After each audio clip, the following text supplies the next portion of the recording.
Hi, good morning, and welcome to our symposium on myelopathy. And we just heard a number of papers on patients, presenting with deformity, frailty, very, kind of severe presentation of cervical disorders. We're going to switch gears and talk about patients who actually have much milder issues, but sometimes the imaging looks kind of scary, but their clinical presentation is kind of mild. And this is a dilemma. What do we do with these? Patients? And so I'm going to ask Dr. Jeff Wong, who's also co-moderating the session with me, to kind of present a case to just kind of set us up for some of the subsequent discussions. So I'm going to present a case that I think we've all seen in the office. These are my disclosures, which is not going to affect anything I'm going to talk about. So this is a 68-year-old female who, interestingly enough, has a past medical history of a prior cauda equina and had some type of decompression done in an outside hospital. But she presents to me with really no progressive gait issues, no change in bowel or bladder. She really just has some mild numbness in her hands. It's kind of diffuse, doesn't really follow any radicular pattern. She has some mild diffuse radicular symptoms that kind of vaguely go down her arms into her hands.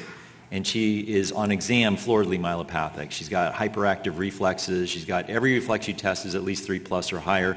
She has Hoffman's reflexes bilaterally, but really no gait disturbances. And on her x-rays, she has just some degenerative changes. She can still move a little bit. And on the MRI, she's got profound cord compression with cord signal change. And she's slightly kyphotic, which is kind of centered right at the area of the tightest compression.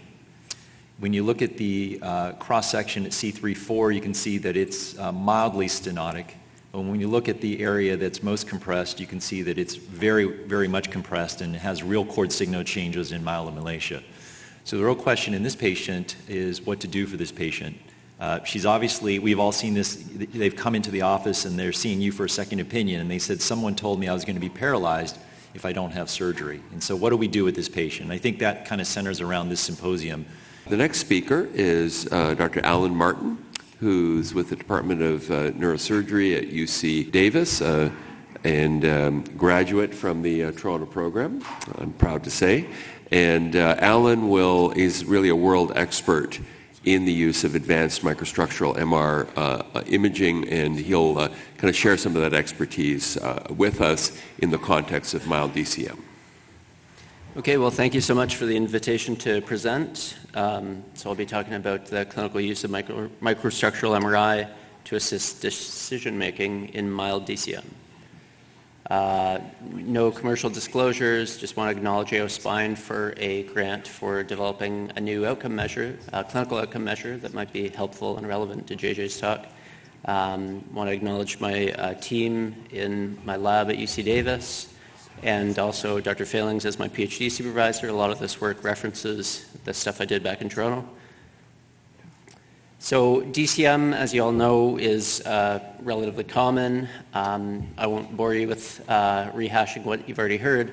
I think the most important thing to focus on is that mild DCM is the most interesting from a research point of view and from uncertainty with what we should do. So that's why we're here today. And specifically, the word deterioration bothers me. What is deterioration? How do we define that? So defining mild DCM and defining deterioration are going to be a lot of what I talk about today. So some open questions. How can diagnosis of mild DCM be made more reliable? Do we even have diagnostic criteria? Well, we're working on that through AO Spine. But how mild is really relevant? If someone has transient symptoms that go away, are they symptomatic? Are they not? Is that something we should follow? And then what about all the competing diagnoses that affect our assessments?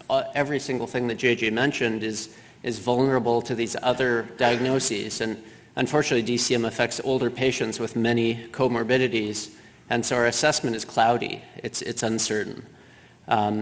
More on the deterioration topic, how is that defined? Is it subjective? Is the patient's own awareness more relevant than objective measures? Is the MJOA good enough?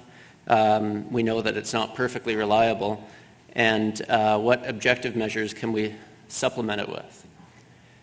So in my lab at UC Davis, we're doing a lot of stuff. So I'm going to focus on microstructural MRI today, but we're also looking at enhanced clinical measures and then looking at other ways, many of the things you've already heard about, to supplement these assessments and really try to get at the core. And this is because we don't have ground truth data about how impaired the spinal cord really is in a given individual. So one thing to go back to, conventional MRI, signal change on T1-weighted and T2-weighted imaging tells you a little bit about the spinal cord. T1-weighted hypointensity is relevant, and it does show cellular loss and cavitation. Those are indicative of greater severity and a worse postoperative outcome, less recovery potential after surgery. So T1-weighted hypointensity is important. Unfortunately, or fortunately, it only occurs in about 5 or 10% of patients in modern papers because we get to these patients before they develop that. The presence of T2-weighted hyperintensity, with the exception of some of the things Dr. Failings mentioned earlier, in isolation at a single level really adds nothing to the assessment of this patient. It doesn't portend any prognostic information, and it does correlate only with slightly worse clinical findings at presentation. So it just really doesn't tell us very much about what's going on inside that spinal cord. So the good news is we have better methods. There's this whole world of MR research with quantitative and microstructural techniques, including diffusion tensor imaging, myelin imaging, a lot of other cool stuff. Check out these papers written way back in 2014 describing the future of spinal cord MRI, and a lot of exciting technical stuff. Unfortunately, we're pretty far from clinical translation of those. So we set out during my PhD time to make a clinically feasible microstructural MRI protocol that included anatomical imaging. We looked at cross-sectional area and compression and focal things like atrophy. We looked at myelin imaging with magnetization transfer. We did diffusion tensor imaging, a quantitative version, not tractography. And we also created a new biomarker, this T2 star-weighted white to gray ratio, which is like gray-white contrast in stroke, and it's indicative of demyelination, gliosis, and other changes. Subsequently, an international group led by Julian Cohen-Haddad, my wonderful collaborator, has published this as a consensus protocol. So more than 50 research groups around the world are now using this and collecting high-quality data in the cervical spinal cord with this protocol and in all sorts of different diseases and healthy subjects. So it's getting close. In my own work, we use this as a diagnostic tool in degenerative cervical myelopathy in a sample of 98 subjects. So this was 58 myelopathy subjects and 30 healthy controls. And we did various diagnostic models with a support vector machine classifier. We had 95+% accuracy in classifying using a validation method, Bootstrap. And then we narrowed this model down to borderline cases. These were healthy subjects who had a little bit of spinal cord deformation, 20 of those, and 35 mild DCM patients, and it still had 91% accuracy. So it was sort of a proof of concept that we can do a pretty good job of diagnosing symptomatic myelopathy with this looking directly inside the spinal cord at the tissue injury. We then looked at healthy subjects, and we even found differences in healthy subjects. So at a group level, we found differences between 20 healthy subjects that had mild spinal cord indentation or flattening compared to totally uncompressed cords. And then even on an individual level, if you look at the bars here, when we revised the composite score and kicked out one of the measures that didn't perform well, we could actually, in individual subjects like yourselves sitting in the room with no symptoms, we could diagnose with statistical significance that individuals had abnormal spinal cords, had tissue injury before they have symptoms. So I thought that was kind of cool. So where is this going? Well, some conclusions we can draw. Microstructural MRI does appear capable of diagnosing preclinical or subclinical tissue injury. And really, the spinal cord exists on this continuum between normal and abnormal. And it makes you kind of rethink what aging is. We're all aging. We're all accumulating pathology. And we have to hit a certain threshold, like in diabetes, before we have symptoms. So this opens more questions. What constitutes a meaningful diagnostic threshold? It's kind of arbitrary. Is it when you have persistent symptoms? Is it intermittent symptoms? It's challenging. And at what point do we operate on patients? So I don't know the answers to these. Hopefully someone will help me figure it out. We also use this to monitor DCM patients over time, and actually it worked really well. It was a perfect superset of patients that deteriorated with microstructural imaging that subjectively deteriorated. So patients that felt they were worse constituted 42% of this small group. It was 26 patients. So 12 of them felt subjectively worse, and all of those 12 plus some other ones got worse on microstructural MRI. It performed better than robust clinical measures. So that was reassuring. So we came up with this algorithm as a proposal how to use this in a clinical setting to monitor for deterioration. And this is really just as an adjunct. It doesn't replace clinical decision making.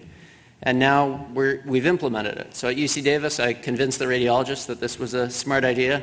And we're implemented as a clinical scan, and we've obtained it in 31 patients, planning to follow these patients over time. And then we're also using it to try to enhance diagnosis in borderline cases or patients that are very mild. So we think that this is the first actual clinical implementation of this. But it's early, and it still goes to my lab to get processed, and the analysis is a huge pain. So future directions, we want to validate this with robust clinical measures still, further validation. We want to improve the acquisitions. They're constantly improving. We want to improve the analysis and make it simpler.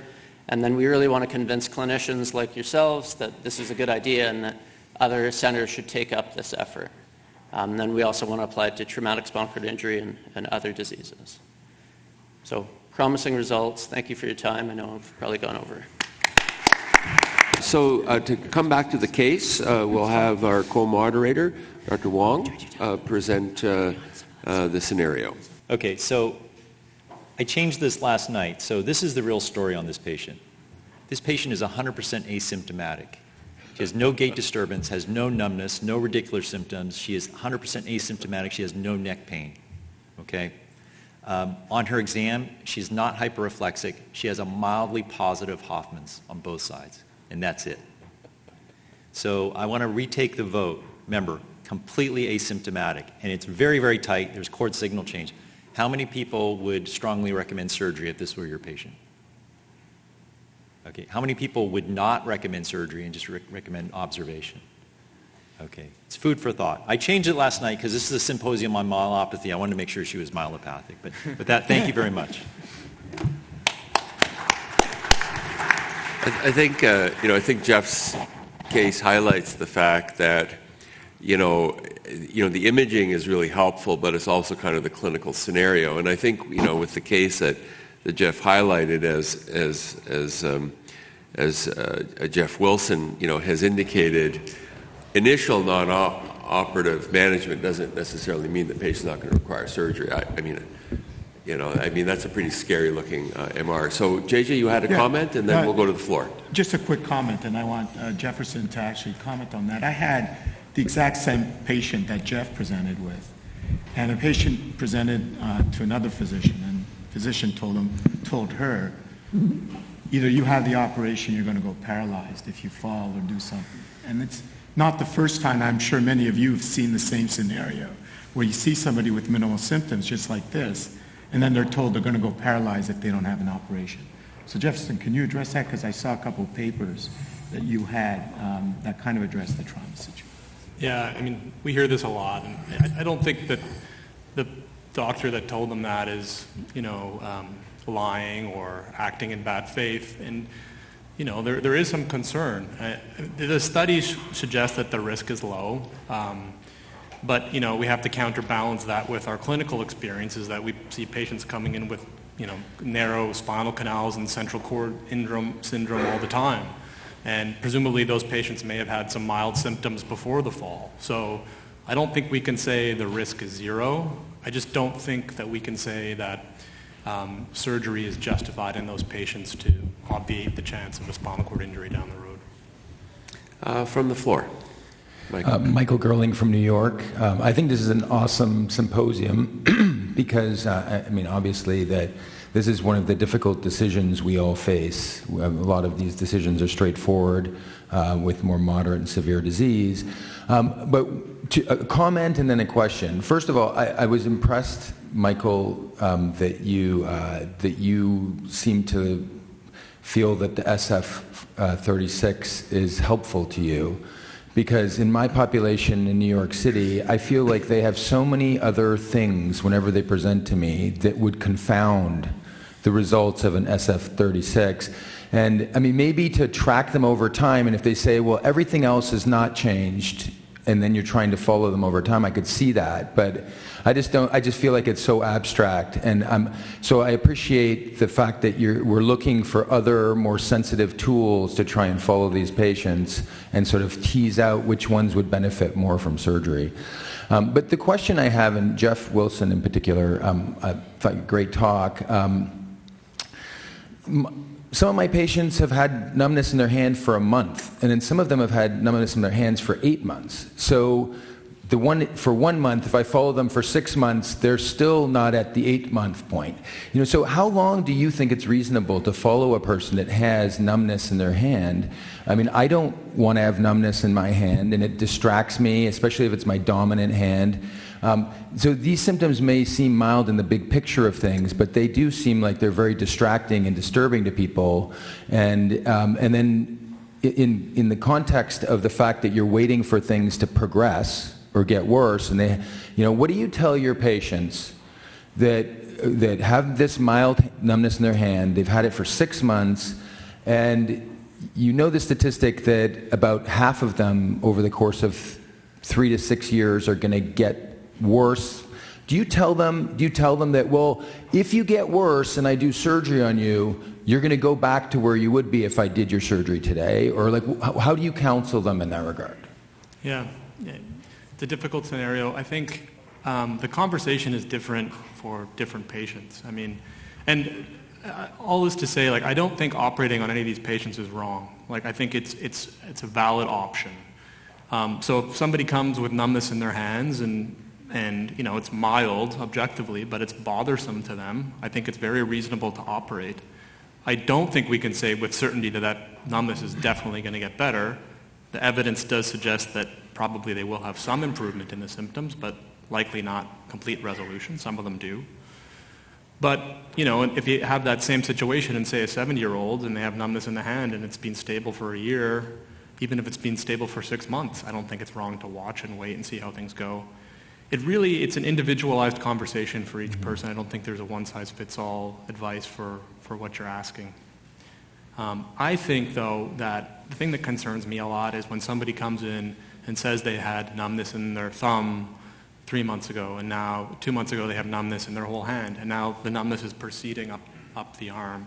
And even though they're an MJOA 16, 17, that pattern of progression worries me, and I would recommend surgery for that person. So it's more so the progression of things over time rather than the symptoms in isolation.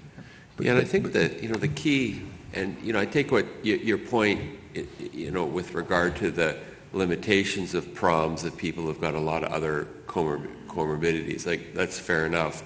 But, say with the case that you're talking about, I think the point is that to one person, it might not matter that their hand's numb. To somebody else, it might matter a lot. And you can ask them, how concerned are you about it? And I think if the patient is really concerned, and I think if they feel that's limiting them, then I think that is a very reasonable option to proceed with surgery. So that's why it's kind of getting at with individualizing the treatment. And I'm not here to sell the SF-36. Obviously, all PROMs have got their limitations, et cetera. David. But I'm sorry, just before you go on though, but just the most important thing about the answer for me is, what do you tell them about if they do get worse, whether or not they will have subsequent resolution with surgery? In other words, what is that was the most important thing I wanted to get to, is what is their prognosis if they get worse, with surgery thereafter? Okay, maybe a brief response, Jeff? Yeah, I don't think we know for sure. I think that some people will get back to where they're better than they were before. Some people will be normal, but some won't. So I don't think we can state in absolute terms with respect to that question. Some may get better, some may not. And it's hard to predict, where they'll fall on that continuum. On average, 70% of patients will report that the improvements meet kind of what they determine to be functionally significant. Okay, so not everybody, but the majority. And there are also studies that show that your patient satisfaction with their outcomes are different or worse if the symptoms have progressed before they had surgery. So that's another concern. Anyway, just a comment. Okay. I think just one other point, though, is, we know even, a lot of patients with myelopathy and surgery do well, but we also know about 30% of them don't do well with surgery. Yep. That, they have neck pain, impaired quality of life. So you have to counterbalance the argument with that. Just because we do surgery doesn't mean you're going to do great, which is another point. All right. I think we should move on. Okay, David Chan from Hong Kong. Hi. Thank you. It's a great symposium. It's interesting to see JOA was not mentioned in the assessment panel because for myelopathy, especially like in Japan or Korea or in Hong Kong, we are still using the JOA score. And it's very sensitive in picking up those patients with once they can't use the chopsticks or like bundling, and they start using the spoon or the forks, then we know this is very sensitive in picking up those group of patients. So I know this C-Spine Research Society. Do you think in the long run JOA is still part of the assessment panel?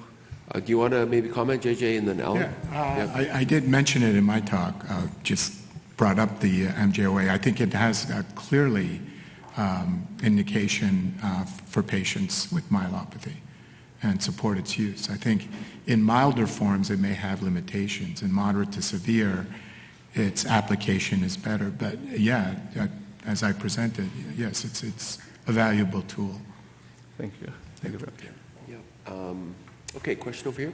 Yes, Fred Harrington from New York. I just have an observation. I've had a few patients over the years who present with an anterior spinal artery type syndrome without trauma. And what that suggests to me that maybe the vascular hypothesis here is something we maybe should spend a little more time on. Should we develop some blood flow measurement, some quantitative blood flow measurement type of technology for this problem? Yeah, it's a great question. There's a number of groups that have done that already. I think Langston Hawley's group at UCLA has done a study on that using dynamic contrast enhanced MRI to look at perfusion of the cord and look at perfusion deficits. I know I was trying to get that going, and we are also looking, there's a couple PET studies that look at perfusion and metabolism, but the work's early and more needs to be done for sure. There likely is a hypoperfusion effect in some patients, but not all patients. There's also dynamic trauma and other factors. So, but I think it's an important consideration that hasn't been really worked out yet. The other part of the vascular piece is also the venous side and the blood spinal cord barrier, because we probably should be thinking a bit more about chronic disruption of the blood spinal cord barrier, because some of the inflammatory consequences of that might increase risk, for example, delayed C5 palsy, and those sorts of issues. I'm actually reviewing a paper right now on disruption of blood spinal cord. Very good. Question over here. Yeah, Mohammed Maki, I'm one of the spine fellows at UCSF. A question for Dr. Failings. You had said that patients who have cervical spondylolytic myelopathy do better with anterior approaches rather than posterior approaches. Are you speaking from anecdotal experience or from literature? And the second question was, you mentioned about pain. Is there any evidence to suggest that they do better from a myelopathy standpoint, or is it just from the pain? Thank you. Yeah, so it wasn't for all comers with degenerative cervical myelopathy, because for all comers the evidence would kind of indicate that there's relative equipoise between anterior and posterior. So our studies, Zoe's trial recently.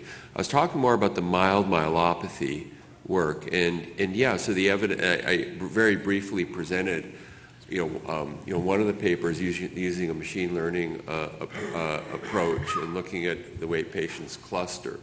In the mild myelopathy patients, the big driver often for surgery is pain, and they do appear to do better with the anterior approaches. And Jeff, if I'm not mistaken, I think you may have something similar to that you're working on. Maybe I'm thinking about some of our work that you're co-author on. Yeah. Yeah, and I think actually it's a poster here. It looks at the combined AO data and specifically mild myelopathy, looking at trajectories of Yeah. outcome over time. And again, about 30% have after surgery with mild myelopathy have a negative trajectory. Like they get worse over time. And some of the predictors, one of the predictors of that was actually posterior surgery. Yeah. So just as a pearl, okay, so the evidence is emerging there with mild myelopathy. Okay, Jim Harrop, our president. Jim Harrop from Philadelphia. Love the symposium. Real quick comment, and Dr. Moses' head might pop off when I say this, but I'll say it. Watching myelopathy patients for a long time, and I follow a lot of patients non-operatively, the neurologic exam is not static, meaning that you'll see a patient one day and you'll get an exam 3 months later and it'll be a different exam and it might be improved. I guess, one, I want you to comment on that. And two, most importantly to me is, how do you follow these patients? Because I usually don't see them for 6 months, and I have my own scenario what I tell them, but what do you guys tell them to look out for? Who wants to handle that one? True or false, Dr. Moses? JJ? Well, that's a really good question, but if I see the mild ones, I think moderate and severe, pretty much I will see them every 3 months for the first year. And I will follow them depending on how they do. After that, I may lengthen that, but I follow them every 3 months. I can just... Oh, sorry, go ahead, Yeah. Al. Yep. So, Allan Martin at UC Davis, I'm running a prospective study where we're following these patients every 6 months and doing like a 1 hour long comprehensive assessment and trying to figure out what's relevant to follow. There's a number of muscle groups that we think deteriorate slowly, like hand grip, and we published that previously. So grip dynamometer is a good way to follow these patients. Hand intrinsics slowly get subtly worse. Their reflexes do change over time. Their gait is really important, so we're coming up with a measure that doesn't require the expensive equipment to try to watch their gait over time, tandem, and actually score it. But it's difficult. So I don't think everyone can spend an hour on each of these patients, but we're trying to come up with a 5 or 10 minute exam that can do that. So. Very good. Question over here. Sure. Damon Marr from the University of Kansas Medical Center, and also of note, recently completed time at the Texas Back Institute. Mike, this has been a phenomenal session. It's very informative. I had a comment for the diagnostic tools talk. We appreciate the shout out. Lieberman definitely appreciates his views being shared. And I kind of want to hopefully just share a comment of optimism that we're actively working on several, approaches to improving the ability to make objective measures available to like the daily practice. And honestly, the ability of what we carry in our pockets with our phones now is more than enough to achieve a lot of the metrics that we've already been working on. And a lot of this really has to do with refining our understanding of things like balance characteristics during sway, or sway characteristics during balance, and with things like simplified gait assessments. And so the bar to entry is much lower than it used to be, and it's quite accessible at this point. So just appreciate that. Yeah, thanks. Yeah, I mean there's a lot of interest in potential smartphone applications to kind of assess movement and gait and so on. Okay, so very briefly, two last kind of brief questions or comments. Bob Hart from Seattle. Mine is a comment, and I'll keep it very brief. I'm sitting here doing the math, and I realized that the first time I attended this meeting was now 25 years ago when I was a fellow, and that math staggers me. But the conclusion I want to bring out of it is I think nearly every year we have this debate, and nearly every year the conclusions are pretty much still the same as they were 25 years ago. And the vote on the cases is also pretty close to 50-50 every year. So I wanted to submit this topic as the operative definition of clinical equipoise. And with that, I'll turn the microphone over to Dr. Moses.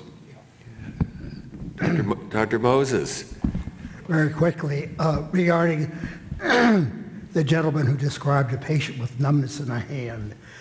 If you have a hammer, everything looks like a nail. Just because they're seeing an orthopedic surgeon doesn't mean that the surgeon understands why the patient has a numb hand. It could be a carpal tunnel syndrome, a cubital tunnel syndrome, an asymmetric neuropathy. It could be either cord compression or root compression. You really have to work with a neurologist to define what you're dealing with. Assuming you get the correct answer and you do relieve the cause of the numbness, It may never go away because you may have irreparable cord, root, or peripheral nerve compression. But the comment, you have to understand what the patient is asking you to do. Can he or she live with it? It could even be cerebral for that matter. I really think a very careful neurological examination is important. Last but not least, you can't manage a patient based on statistics. The patient you may be seeing may be the one outlier with 99 others who are not the same.